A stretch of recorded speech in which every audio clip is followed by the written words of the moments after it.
오늘 또 예배 자리에 나오신 모든 성도님들의 삶 가운데 하나님의 은혜와 평강이 늘 함께 하시기를 주님의 이름으로 축복합니다. 옛 속담에 콩 심은 데 콩 나고 팥 심은 데 팥 난다라는 이야기가 있죠. 하나님께서 이 세상을 창조하시고 온 우주를 운행하시면서 이 세상을 세워 가시는 방식, 그 방식이 바로 이러한 방식입니다. 그것은 심은 대로 거둔다라는 것입니다.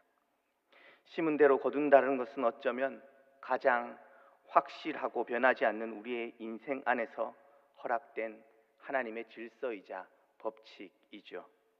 그럼에도 너무나도 많은 사람들이 이 평범하고도 단순한 진리를 무시하고 살아갑니다. 7절 말씀을 보시면 이러한 사람들을 스스로를 속이는 자고 하나님을 업신여기는 자다라고 바울은 말하고 있습니다. 단순하면서도 선명한 하나님의 질서를 인정하지 못하는 어리석은 자들에 대해서 하나님을 업신여기지 말라고 바울은 경고하고 있었던 것이죠. 바울은 왜 이렇게 말했던 것일까요? 갈라디아 교회에서는 어떤 일들이 일어나고 있었던 것일까요? 바울은 갈라디아 교회에 편지를 썼던 핵심적인 주제는 율법과 믿음 사이에서 혼란을 겪고 있는 이들에게 확고한 방향성을 제시해 주기 위함이었습니다. 당시 유대 율법주의자들은 율법을 지키고 할례를 받아야만 온전한 구원을 받는 것이다 라고 이렇게 가르쳤죠. 이러한 가르침은 갈라디아 교인들에게 하나님의 은혜를 의지하기보다는 사람들의 행위에 의존하게 만드는 그러한 신앙적 오류에 빠지게 만들었죠. 이러한 현상은 자연스럽게 외식하는 형태의 신앙으로 드러나게 되었습니다. 뿐만 아니라 드러내 보이기 위한 외식적인 신앙의 모습은 사람들 앞에서는 하나님을 믿는 거룩한 모습으로 보이지만 뒤에서는 자신의 욕망을 채우고 인간적인 방식을 고수하는 모습들로 드러났던 것이죠. 바울은 갈라디아 교회 안에서 일어나고 있었던 신앙의 왜곡 현상들, 그러한 것들을 직시했기에 하나님을 속일 수 없다라고 강력하게 선포하고 있었습니다. 하나님께 순종하는 것처럼 보이지만 실제로는 자기의 유익을 위한 삶을 살았던 것이고 외적으로만 경건해 보이려고 했던 그들을 향해서 하나님을 업신여기지 말라, 스스로를 속이지 말라 말했던 것입니다. 바울은 명확하게 말합니다. 사람은 하나님을 속일 수 없다라고 말이죠. 그런데 왜 많은 이들은 하나님의 질서를 업신여기며 심지 않으면서 거두려고 하는 것일까요? 왜 심지 않으면서 거두려고 하는 것일까요? 다양한 이유들이 있겠지만 먼저는 쉽게 얻고자 하는 욕망 때문일 것입니다. 노력 없이 결과를 얻고자 하고 즉각적인 보상을 받고자 하는 인간의 죄성, 그 연약함이라고 말할 수 있겠죠. 갈라디아 교인들은 왜 율법주의의 유혹에 흔들렸던 것일까요? 왜 그들은 바울이 말했던 복음이 아니라 다른 복음을 말했던 율법주의자들의 유혹에 흔들렸을까라는 질문입니다. 율법을 준수하는 외적인 행동이 구원을 보장해 준다라는 그 말이 어쩌면 더 논리적이고 합리적이고 자신들의 손에 잡히는 방식으로 다가왔던 것은 아닐까요? 예수님을 믿음으로 구원받는다는 간단하고도 선명한 복음의 메시지가 오히려 더 자신의 손에 잡히지 않는 것처럼 여겨졌을지도 모릅니다. 그래서 어떻게 살라는 말인가 답답했을 수도 있죠. 그래서 이렇게 해라 저렇게 해라 명확하게 알려주면 그대로 하면 되니 그 삶이 어쩌면 더 쉽게 다가왔을지도 모릅니다. 예수님을 믿고 신뢰하는 삶, 성령의 인도함을 받는 삶이 어쩌면 눈에 보이는 형식으로 드러나지 않는 삶일 수 있다라는 것이죠. 삶의 순간순간 하나님과의 그 관계 안에서 자신을 성찰하고 선택해 나아가야 하는 삶이기에 그 결과가 바로 눈에 보이지 않을 뿐만 아니라 끊임없이 하나님과의 교제 속에서 지속적으로 순종해야 하고 그 말씀을 따라 살아가려는 몸부림이 있어야 되기에 더 어려운 길로 여겨졌을 테죠. 그리스도인으로서의 삶에는 요령이 없습니다. 심은 대로 거둔다라는 것은 농작물을 수확하는 원리에만 있는 것이 아니라 우리의 인생, 신앙생활의 원리이기도 하죠. 진정한 영적인 성장의 길, 그 길은 요령으로 얻어지는 것이 아니라 하나님 앞에서 살아가는 삶을 통해 이루어지는 것일 테죠. 우리의 일상으로도 이것을 확장해서 적용해 볼 수 있을 것입니다. 심지 않았다면 결과도 바라지 말아야 합니다. 그런데 사람들은 심지 않았으면서 결과를 바라는 모순된 그러한 모습들을 보이기도 하죠. 요즘 우리의 사회를 보면 인생은 한 방이다 말하고 한탕을 노리는 문화가 행행하고 있죠. 일확천금을 노리는 그러한 현상들이 우리의 사회 곳곳에서 나타나고 있습니다. 비트코인과 같은 그러한 현상들 말이죠. 세상이 아무리 뒤죽박죽인 것 같아도 생각만큼 그렇게 호락호락하지는 않습니다. 유튜브나 SNS를 통해서 큰 돈을 벌었다라는 사람들이 많은 사람들을 유혹하지만 실제로 그런 사람은 만나보기 힘들지요. 오히려 여러 유혹에 선동되어 가진 것까지도 잃어버리는 경우들이 태반입니다. 어떤 이들은 로또를 사야 당첨되는 게 아니겠냐라고 말하는 이들도 있지만 감나무 밑에서 감 떨어지기를 입 벌리고 기다리는 것과 무엇이 다를까요? 하나님께서는 심은 대로 거두도록 하셨습니다. 오늘 놀면서 아무것도 심지 않으면 내일 거둘 열매는 없습니다. 너무나도 선명한 진리이죠. 그저 심은 대로 거둘 뿐입니다. 그런데 왜 우리는 이러한 진리를 놓치고 살아가게 되는 걸까요? 왜 우리는 이렇게 선명한 진리를 놓치고 살아가는 것인가라는 질문입니다. 그것은 시간의 간극이 있기 때문입니다. 씨앗을 심으면 그걸 거두는 수확의 시기는 정해져 있습니다. 봄에 씨를 뿌리면 가을에 거두죠. 게다가 장소도 정해져 있습니다. 이 밭에 심으면 이 밭에서 거두게 되죠. 그러나 우리의 인생에 있어서 거두는 시기와 장소는 일정하지가 않습니다. 오늘 심었다고 해서 내일 거두는 것이 아니죠. 오늘 심었어도 10년 후에 싹이 나기도 하고 내가 심었다라는 사실조차 까먹고 있었는데 불현듯 싹이 나서 화들짝 놀라기도 합니다. 거두는 장소도 일정하지 않습니다. 동쪽에 심었는데 서쪽에서 싹이 나기도 한다라는 것이죠. 내가 특정한 사람에게 은혜를 베풀었다고 해서 그 사람이 나에게 은혜를 다시 갚는 것도 아닙니다. 오히려 그 사람에게 배신을 당하기도 하죠. 그럼에도 의외의 사람에게 은혜를 입으며 살아가는 것, 그것이 우리의 인생이기도 합니다. 이렇듯 우리의 인생에서는 심고 거두는 시간과 공간의 차이가 발생하기에 이러한 시공간의 격차 때문에 사람들은 심은 대로 거둔다라는 그 하나님의 법칙을 너무나도 쉽게 잊어버리고 살아가는 것은 아닐까요? 당장 결과가 나타난다면 선을 심지 않을 사람이 어디에 있을까요? 그런데 이러한 시간과 공간의 차이가 있다 보니 당장 나에게 유익이 되면 악한 것이라도 심는 것이 인간의 죄성이며 인간의 연약함입니다. 성경에도 많은 인물들을 통해서 우리는 이 심은 대로 거둔다는 이 법칙을 발견하게 됩니다.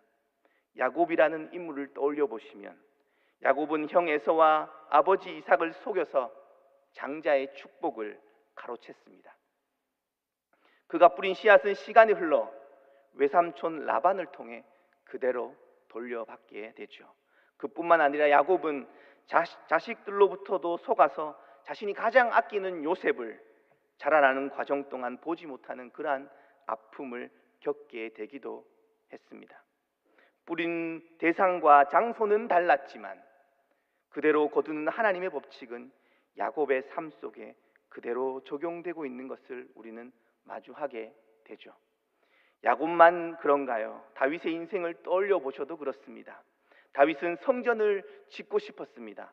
그러나 그는 많은 전쟁을 통해 피를 흘렸기에 하나님은 다윗이 아니라 솔로몬을 통해 성전을 짓게 하셨죠. 대표적인 밧세바와의 사건을 기억하실 테죠. 다윗은 그 사건으로 인해 나단 선지자는 그에게 말했습니다. 밧세바와 사이에서 태어난 첫째 아들을 잃게 될 것이라고.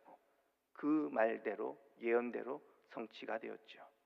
그리고 그 집안에 계속되는 다툼이 있었을 뿐만 아니라 아들 압살롬, 그 압살롬은 왕권을 찬탈하기 위해 아버지를 향해 반역을 일으키는 일을 겪어야 했던 것, 그것이 다윗의 삶이었습니다. 심은 대로 거두게 하셨던 하나님이셨습니다. 이스라엘의 역사를 보아도 하나님께서 뿌린 대로 거두게 하시는 모습을 끊임없이 우리는 계속해서 마주하게 되죠. 현 시점에 함몰되어 있을 때 보이지 않지만 한 걸음 뒤로 물러나 거대한 역사의 흐름 속에서 심은 대로 거두게 하시는 하나님의 놀라운 그 섭리를 우리는 발견하게 됩니다. 반대로 선한 것을 심었던 이야기들도 너무나도 많습니다.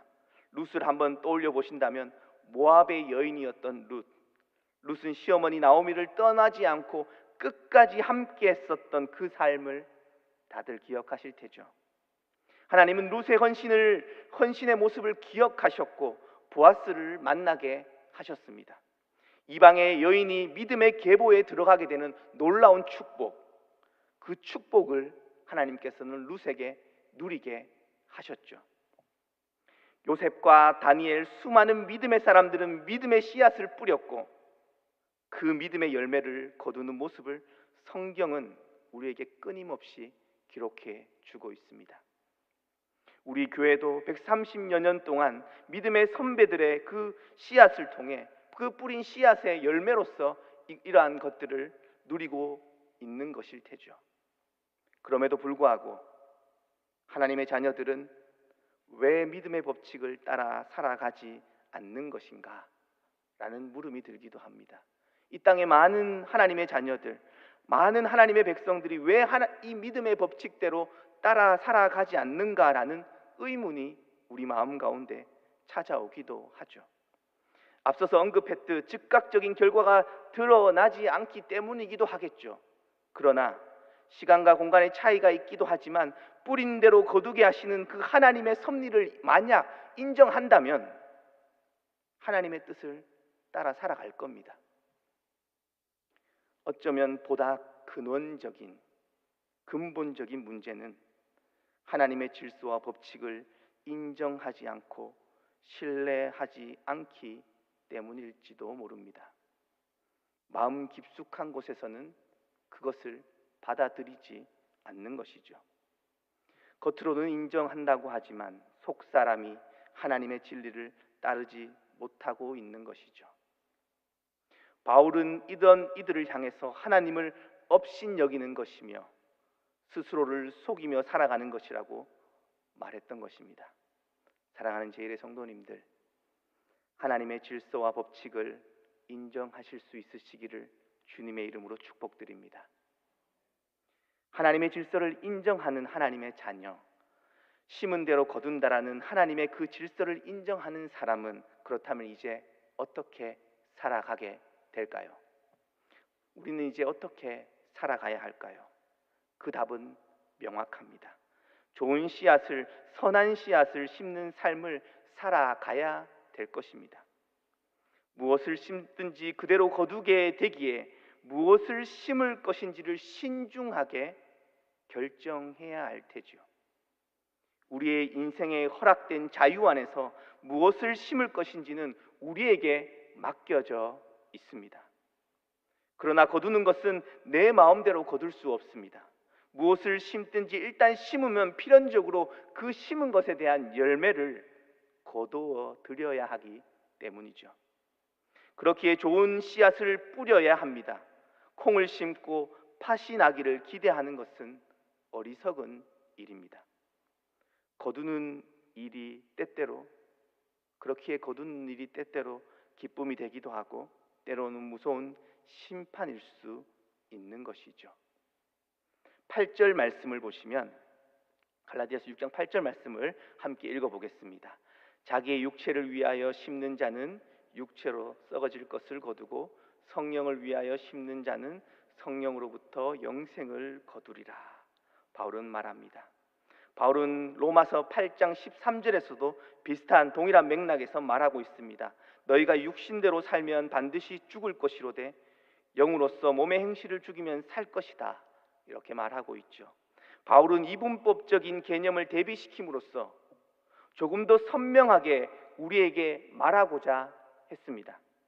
육신을 따라 심을 것인지 성령을 따라 심을 것인지를 말이죠.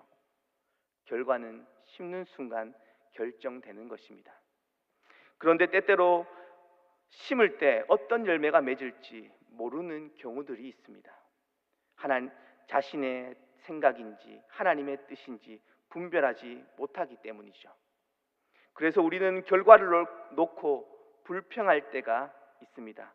분명한 것은 지금 내 손에 들린 결과가 좋은 결과든 나쁜 결과든 다 내가 뿌린 씨앗의 열매라는 것을 1차적으로 인정해야 합니다.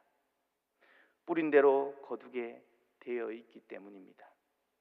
기쁨으로 추수할 수 있지만 때로는 괴로움으로 추수할 수도 있습니다.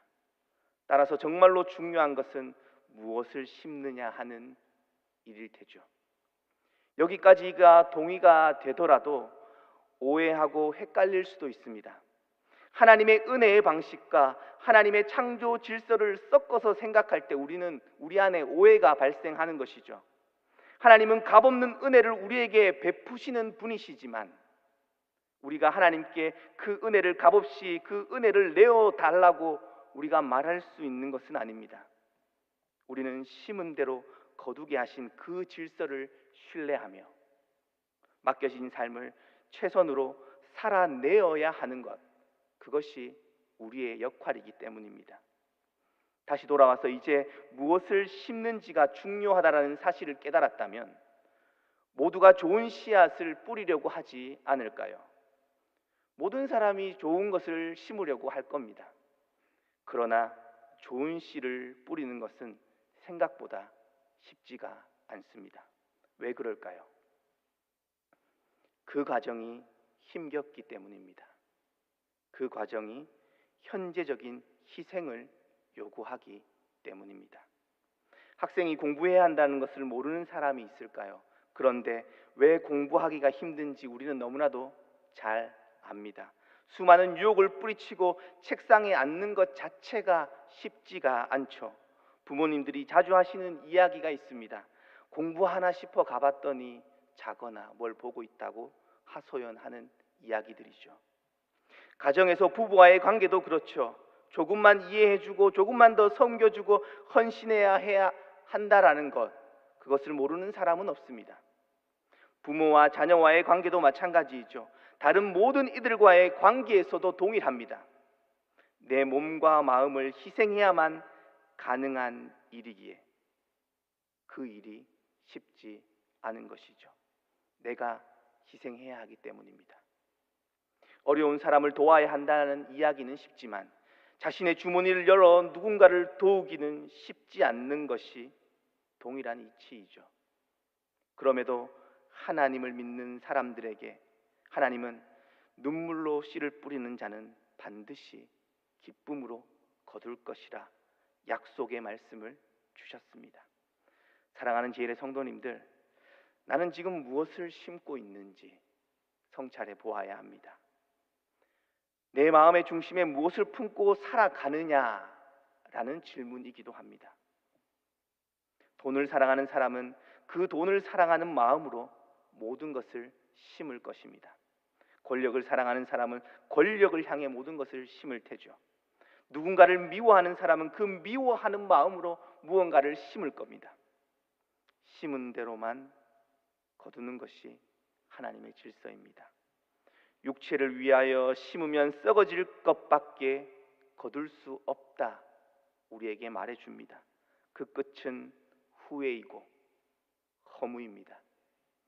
괴테의 파우스트를 읽어보면 파우스트라는 이 인물이 인간이 이룰 수 있는 모든 지식과 쾌락을 손에 얻기 위해 끊임없이 욕망하는 그러한 모습들을 보여줍니다.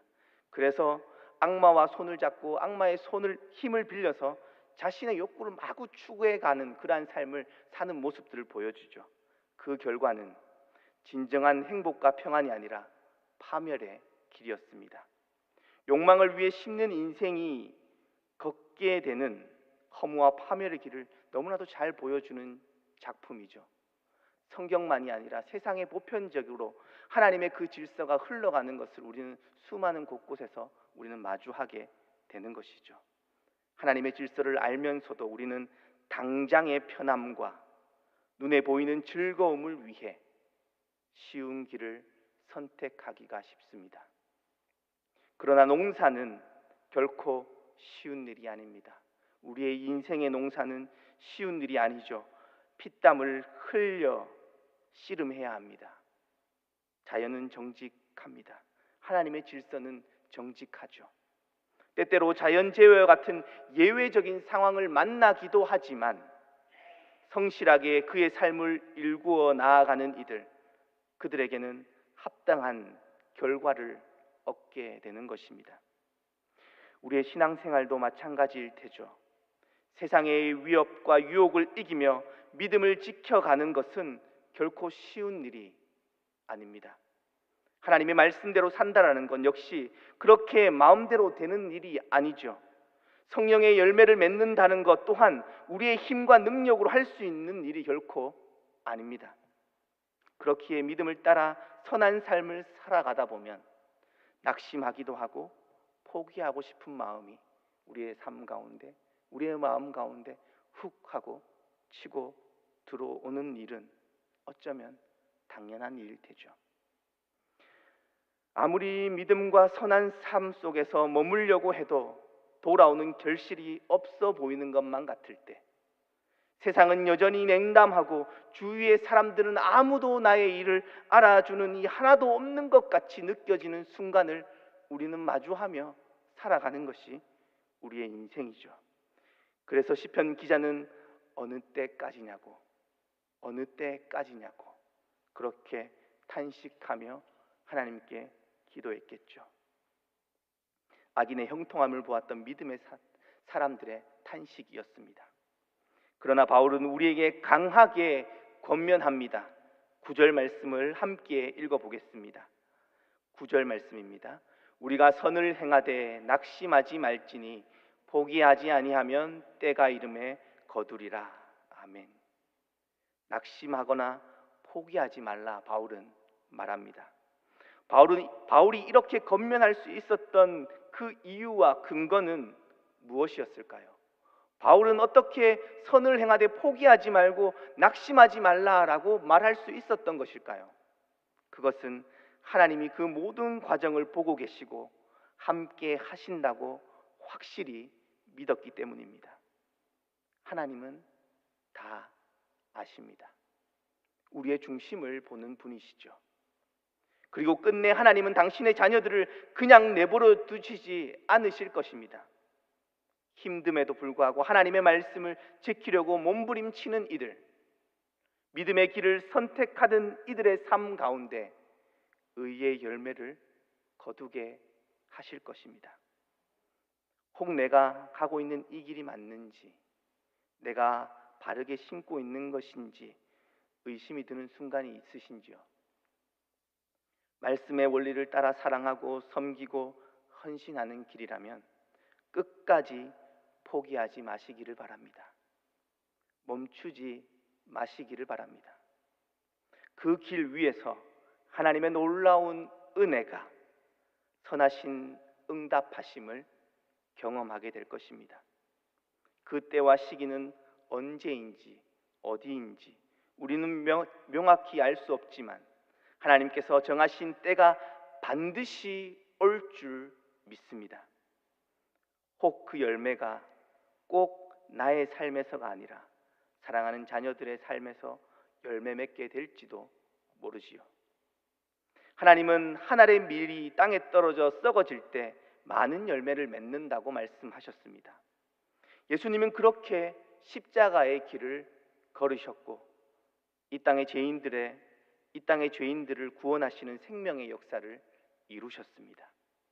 예수님의 십자가가 없었다면 우리에게 구원의 길은 없습니다. 우리 모두는 예수님의 죽음과 부활의 열매로 살아가는 이들입니다. 하나님의 신실한 약속을 믿고 의지하는 이들이죠. 우리에게 주어진 소명은 예수님께서 우리를 위해 심으셨던 그 삶을 기억하며 하나님의 말씀을 따라 심는 삶을 살아가는 것입니다. 바울은 10절에서 계속해서 권면합니다. 귀에 있는 대로 모든 이에게 착한 일을 하라고 말이죠. 귀에 있는 대로라고 번역된 이 번역을 읽으면 귀에 있는 대로라는 이 뉘앙스가 할 수 있으면 하라라는 그런 뉘앙스로 느껴지기도 합니다. 그러나 이 원어로 보면 카이론이라는 단어인데요, 원형은 카이로스입니다. 카이로스는 하나님의 때, 하나님의 시간을 의미하죠. 선을 행할 수 있는 기회를 하나님의 때로 여기고 그 기회를 적극적으로 잡으라고 바울은 말했던 것입니다. 하나님이 주시는 마음이 있을 때 머뭇거리는 것이 아니라 즉각적으로 그것을 실행하라라고 말했던 것이죠.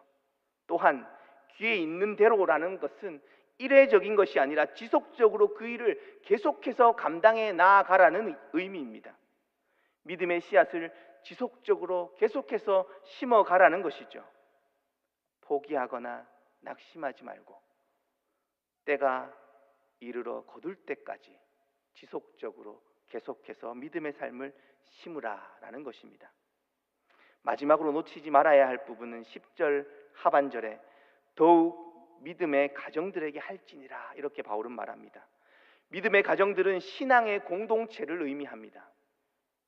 하나님을 아버지로 섬기는 이들의 공동체이죠. 에베소서에서는 이 단어를 하나님의 권속이라고 번역을 했습니다.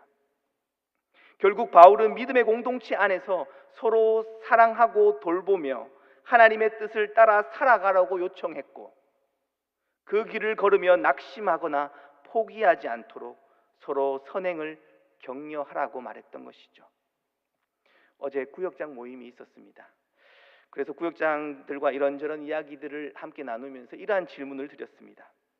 우리의 삶에서 말씀이 삶 속에서 드러나기 위해서, 하나님의 말씀이 삶 속에서 드러나기 위해서 개개인의 삶에서 어떤 노력을 하고 계시는지 한번 옆에 분들과 나누어 보면 좋겠다라는 이야기를 드렸습니다.